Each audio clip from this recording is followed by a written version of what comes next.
안녕하세요. 냉동탑차 전문 화물차 창업 경영 컨설턴트 미스터 리입니다. 금일은 사고가 났을 때 대처 방법에 대한 내용을 설명드리고자 합니다. 예전에 제가 제 차량을 도크에 대어두고 상차를 하고 있었는데 지나가던 화물차가 제 차를 박아버린 사건이 있었습니다. 차량의 앞쪽과 프레임 쪽이 깊게 들어가는 사고였는데요. 제 차량은 이를 5일가량 세워두어야 하는 경우였고 그 차량은 투잡이 엮여있는 상황이었습니다. 일을 못하는 동안 화물 차량을 렌트를 하여 운영할 수는 없었습니다. 화물 차량을 빌려주는 곳이 없기 때문입니다. 하여 저는 용차를 불러 5일가량 용차 비용이 발생되었습니다. 또한 차량에 프레임이 들어갈 경우 사고로 인한 차량의 감가상각을 생각하지 않을 수 없었습니다. 이분의 보험회사 또한 화물공제였습니다. 저는 화물공제에게 용차 비용의 부담을 요청하였지만 화물공제에서는 불가능하다는 답변과 승용차 렌트 비용 하루 7만원을 계산하여 주겠다고 했습니다. 차주 또한 보험회사와 이야기하라는 등 본인은 그 이상 해줄 수가 없다는 둥 나몰라라 하는 상황이었습니다. 가만히 있다가 사고가 난 사람은 나인데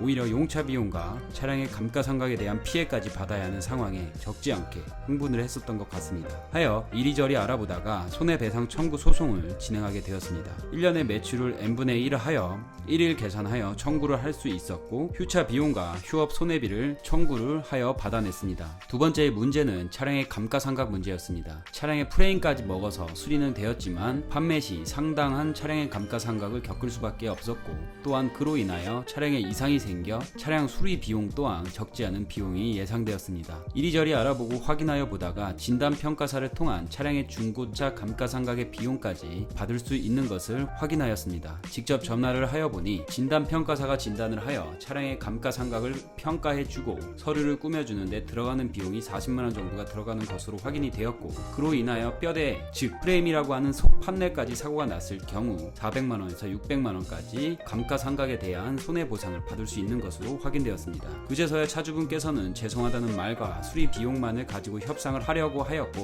저는 끝까지 손해배상 청구 소송을 진행했습니다. 9대1의 상황으로 판명이 되었고 저는 그에 대한 합당한 보상을 받을 수 있었습니다. 이렇듯 화물차와 화물차의 사고에서는 화물 공제가 끼어 있고 승용차와 다른 점이 많아 결국 잘못하지 않은 차주께서 손해를 보는 경우가 많기에 화물차끼리의 사고가 유발되지 않는 것이 좋다는 말이 많이 있지만 이런 방법으로 보상을 받을 수 있다는 점을 창업자분과 현재 차주분께서도 알고 진행하셨으면 하는 마음에 영상을 제작하여 봅니다. 이상으로 줄이도록 하겠습니다. 지식으로 정신을 무장하고 장점으로 돈을 벌어라. 냉동탑차 전문 화물차 창업 경영 컨설턴트 미스터 리였습니다. 좋아요, 구독, 공유, 알림 설정 부탁드리겠습니다. 감사합니다.